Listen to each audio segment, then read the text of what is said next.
भक्तमाल सुनने वाले सभी श्रोताओं को जय श्री कृष्णा, जय श्री राधे। आज हम महाराज निमि के चरित्र की कथा सुनेंगे। महाराज निमि कौन थे? तो जो सूर्यवंश में श्राद्ध देव मनु के जो 10 पुत्र हुए थे, इक्ष्वाकु, नृग, शर्याति, धृष्ट, धृष्ट, करुष, नश्यंत, कवि, हरि और दंडक तथा एक थे महाराज निमि। और ये निमि इक्ष्वाकु वंश के ही राजा थे तथा इनके जो पुरोहित थे वो भी वशिष्ठ जी ही थे। तो एक बार महाराज निमि के मन में आया कि 1000 वर्ष तक चलने वाला एक यज्ञ किया जाए।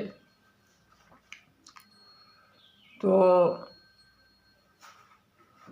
वो अपने कुलगुरु वशिष्ठ जी के पास गए और उनसे कहा कि आप सर्व ज्ञान संपन्न हैं और हमारे कुलगुरु हैं और आप हम यज्ञ करना चाहते हैं, तो आप उसका मार्गदर्शन करें।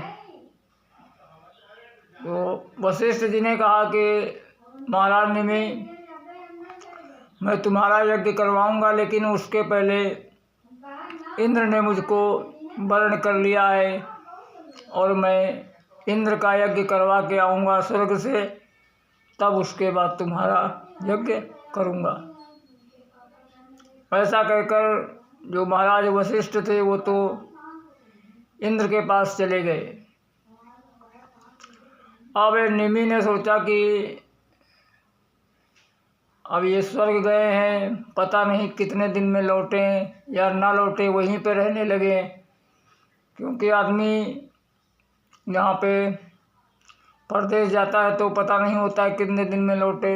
और ये तो महाराज स्वर्ग गए हैं, वो भी इंद्र के पास, और पता नहीं अगर वहीं पे इनका मन लग गया और कहीं 2-4 साल को इन्होंने कैंसिल कर दिया तो मेरा तो यज्ञ रह जाएगा।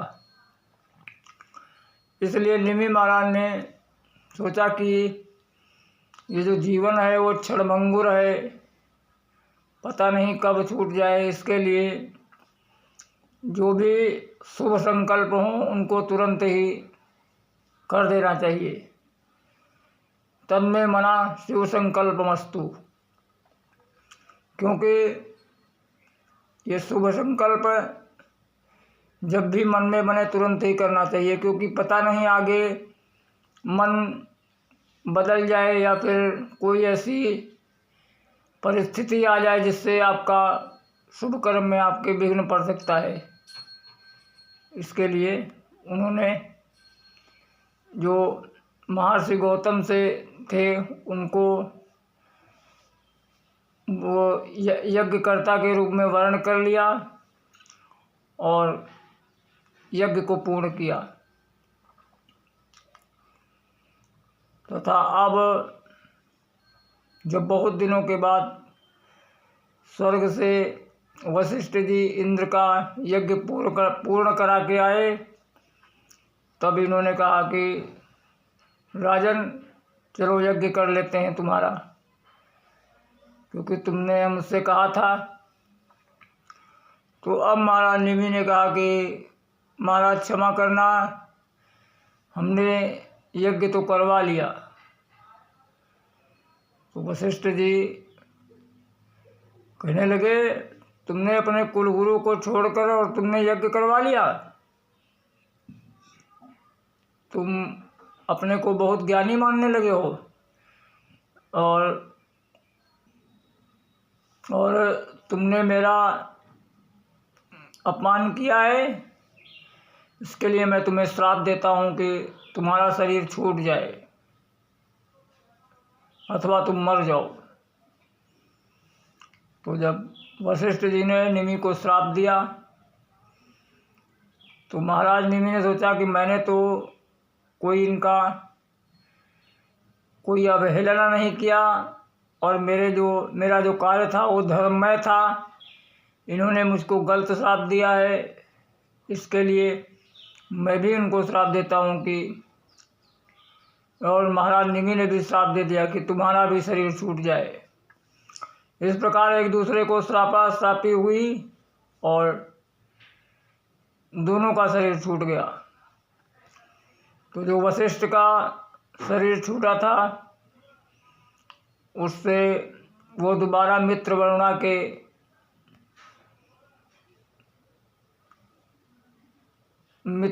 के उससे फिर दोबारा इनका जन्म हुआ वशिष्ठ का।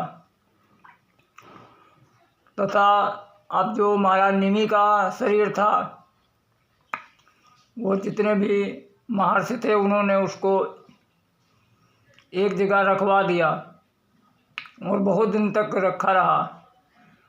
तो अब महाराज निमि के राज्य में कोई राजा नहीं था, इसके लिए सभी महर्षियों ने और यज्ञ किया और यज्ञ करके सभी देवताओं को प्रसन्न किया। तब सभी देवता आए और देवताओं ने कहा कि महर्षियों, मैं तुम्हारे यज्ञ से प्रसन्न हूँ, तुम क्या चाहते हो? तो देवताओं ने कहा कि महाराज, मेरा ये जो राजा है इसको आप जीवित कर दें। तो देवताओं ने कहा कि ऐसा हो सकता है, लेकिन पहले हम इनसे ही पूछ लेते हैं। और जब उनसे पूछा गया, महाराज निमि के अंदर प्राण आए और उनसे पूछा गया कि क्या तुम अपने शरीर में वापस आना चाहते हो? तो निमि ने कहा, नहीं, ये शरीर बहुत ही अधम है और मैं इस शरीर से वापस दोबारा नहीं आना चाहता हूँ। निमि ने कहा कि शरीर तो एक दिन वैसे भी छूटने वाला ही है और इसका वियोग होने वाला है, इसके लिए जब ये छूट गया है तो इसे छूटा ही रहने दो और आप मुझे सभी मनुष्यों के जो पलकें होती हैं उनमें स्थान दे दो, जिससे सभी जीवों के मैं पलकों में बैठा रहूँगा और गिरने और उठने के क्षण को ही इसमें निमि का अस्तित्व होगा कि महाराज निमि इसमें हैं। तो सभी देवताओं ने कह दिया ऐसा ही हो। इस प्रकार महाराज निमि सभी मनुष्यों के पलकों में रहने लगे। और जब लेकिन समस्या हुई कि भाई अब इनका आगे राज कैसे चलेगा, तो इनके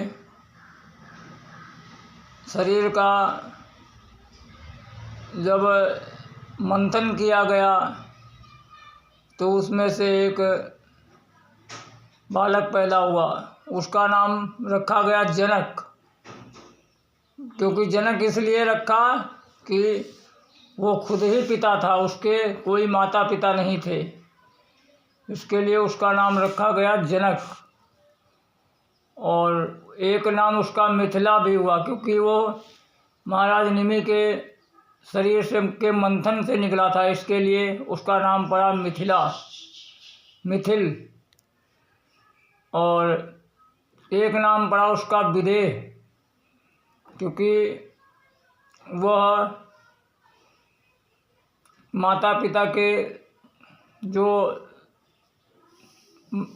मतलब माता के शरीर से नहीं उत्पन्न हुआ था, वो ऐसे ही मंथन करके उत्पन्न हुआ था, इसके लिए उसका नाम पड़ा विदेह। और विदेह का एक अर्थ और भी है कि क्योंकि महाराज जो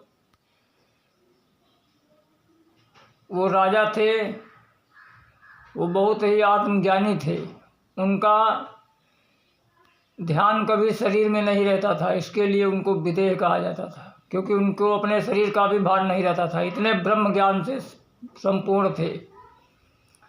और प्रायः जितने भी मिथिला में राजा हुए सभी ब्रह्म ज्ञान से संपन्न हुए।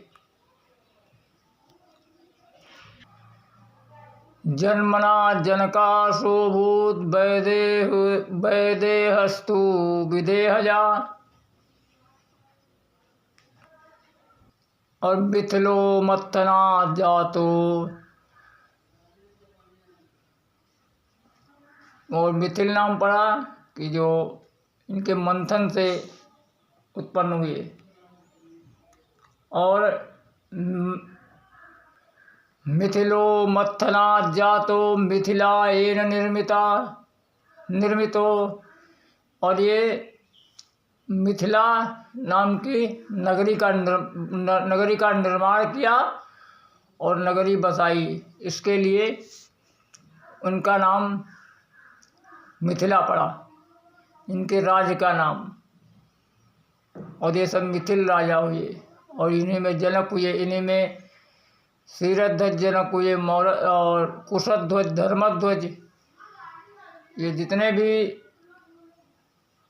राजा हुए सभी ये धर्मात्मा और ब्रह्म ज्ञान से संपन्न थे। तो यही जब भगवान राम पुष्प वाटिका में आए तो जानकी जी का जो सौंदर्य देखकर जो जानकी जी के पलकों एकदम गिरी नहीं, पलकें गिरी ही नहीं। इसका अर्थ क्या था? इसका अर्थ ये था कि जो महाराज निमि सबके पलकों में रहते थे तो वो वहाँ से चले गए और जो भी उनको देख रहा था उन सभी नर नारियों की आंखें एकदम खुली की खुली रह गईं। पलकन महु पर हरि निमि से, ऐसा लगा कि जैसे पलकों से निमि महाराज चले गए हों।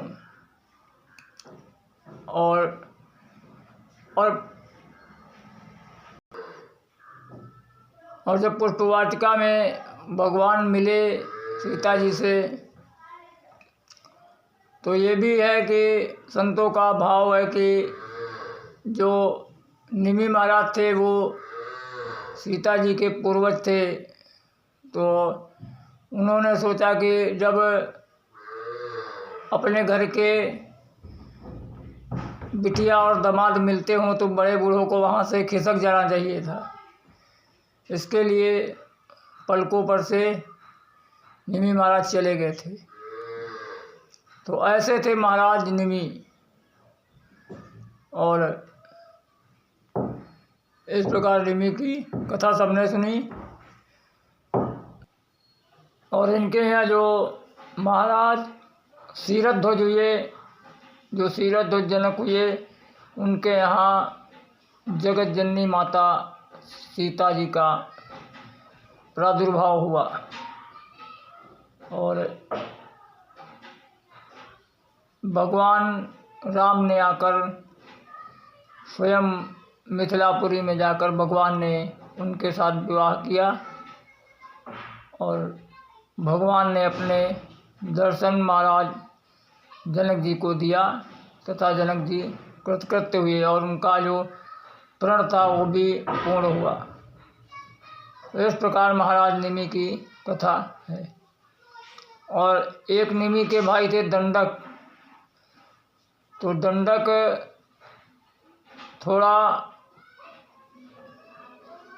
एक बार क्या हुआ कि जंगल में गए शिकार खेलने। तो वहाँ पर जो भृगु की पुत्री थी वो आश्रम में अकेली थी। तो इसके लिए उन्होंने उसको अकेला देखकर उसके ऊपर कुदृष्टि डाली। तो वो लड़की ने जब राजा दंडक चले गए तब उसने अपने पिता को बताया। तो भृगु ने उनको श्राप दिया कि राजा दंडक, तुम्हारा जहाँ तक राज्य है और तुम हो जहाँ तक तुम्हारा राज, तुम्हारा समस्त वैभव, बच्चे, पुत्र, स्त्री सब नष्ट हो जाएं, तथा जहाँ तक तुम्हारा राज है वो वन के रूप में परिणित हो जाए, वहाँ पर कोई भी पशु पक्षी न रुके, एकदम वीरान हो जाए। तो इस प्रकार भृगु ने श्राप दे दिया। तो वही जो दंडकारण्य था वो दंडक के नाम से दंडकारण्य हो गया, और उसमें भयंकर भयंकर राक्षस रहते थे। तथा भगवान ने दंडकारण्य में पदार्पण करके अपने पूर्वज महाराज दंडक का उद्धार किया तथा उस दंडकारण्य को परम पवित्र बना दिया। दंडकारण्य भय पावनकारी, जो दंडकारण्य था वो अब ऋषि मुनियों के सेवन करने योग्य हो गया, क्योंकि जब से भगवान ने वहाँ पर अपना वास किया तभी से जो दंडकारण्य था उसका वो श्राप से मुक्त हो गया, और वहाँ पे तरह बेतरह के पक्षी और संत महात्माओं द्वारा सुशोभित हो गया तथा भगवान ने वहाँ पर बहुत दिन वास किया। उसके बाद जितने भी ऋषि मुनि थे सभी वहाँ पर आकर निवास करने, जब भगवान आए तो वहाँ पे सभी ऋषि मुनि आकर निवास करने लगे। इस प्रकार भगवान राम ने अपने पूर्वज दंडक को ब्राह्मण के श्राप से मुक्त किया, और वो दंडकारण्य के नाम से विख्यात हुआ। बोलो सीताराम जी महाराज की जय। अब आगे की कथा अगले पार्ट में। जय श्री कृष्णा, जय श्री राधे।